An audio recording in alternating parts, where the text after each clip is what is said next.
Hello folks, today we're going to talk about the Lumix S1HII Mark II and the S1R Mark II. Some new, really interesting and I think pretty wild rumors that L Rumors posted, the channel owned by Andrea Pizzini, and in his own YouTube channel he talked about it.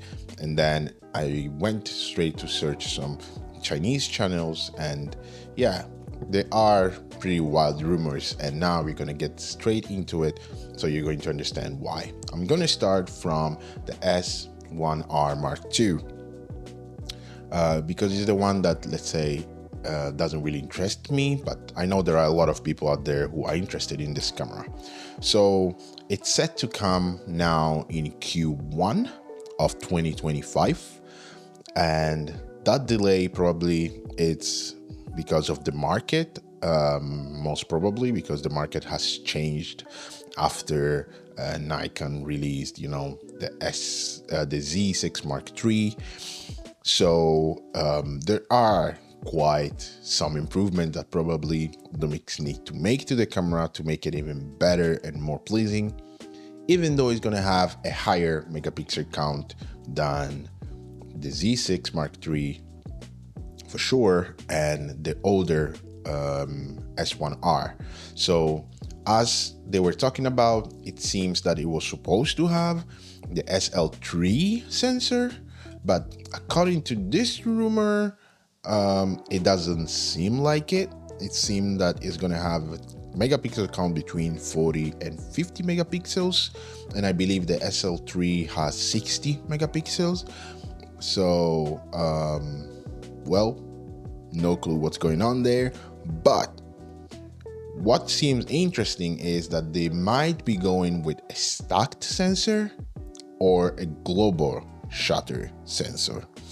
And that's where I think this is too wild to be true, just because I think Lumix is able and had the technology to, to do a global shutter.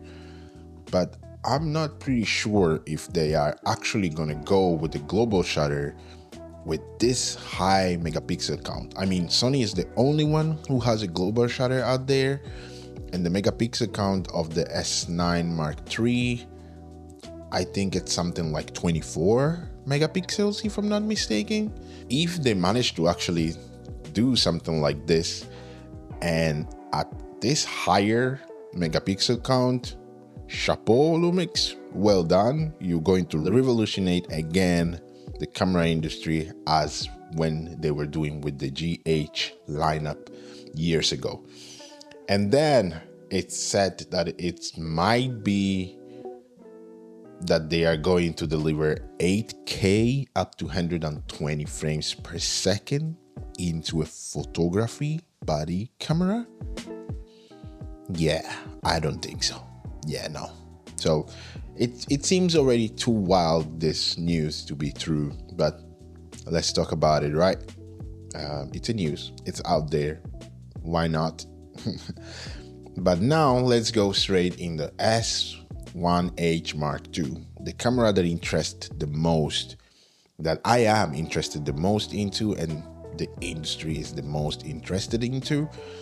So this camera is set to come earlier, so to come into Q4 2024. So basically probably around a little bit before Christmas. And it's said that, of course, they're going to announce the S1R Mark II too. So probably.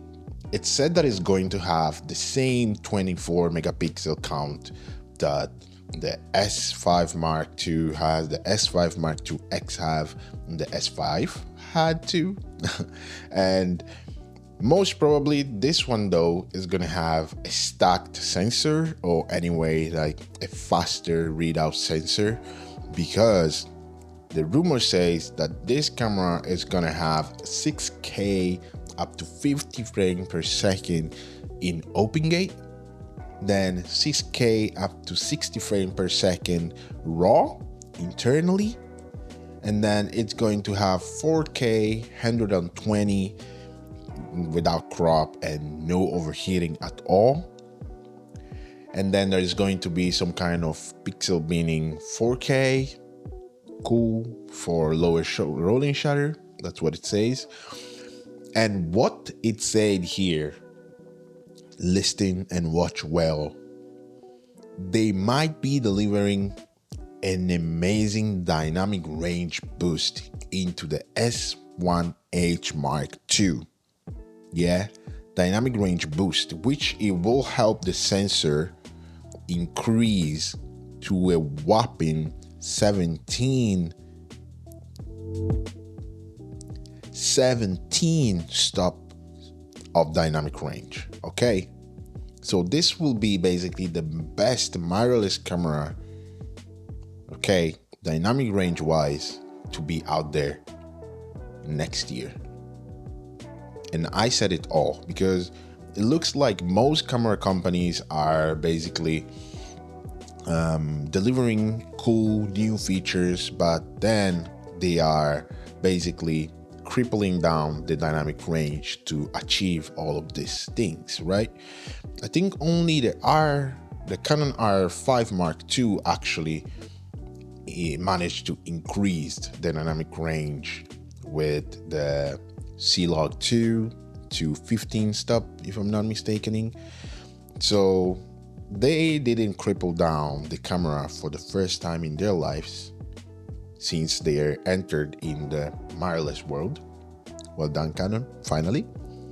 But Lumix is about to really, I think, disrupt the industry, and I hope so that Lumix is finally creating these two amazing products to finally try to dominate this market, because Lumix has amazing cameras, but what is basically crippling down a little bit them is that they are using the same sensor from ages ago.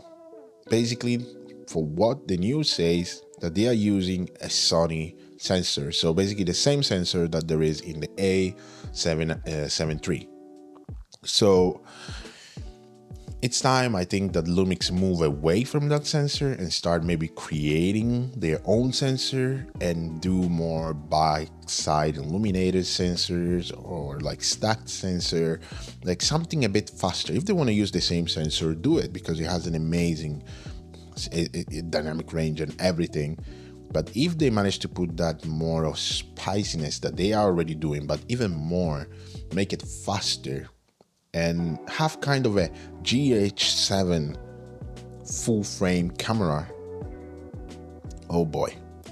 I don't know if people who are beating down Panasonic and Lumix for being still, because they are still, according to the graphics of sales, still in the others category, because there is Canon, Sony, Nikon, Fuji, and then others. So yeah, that's pretty much the news.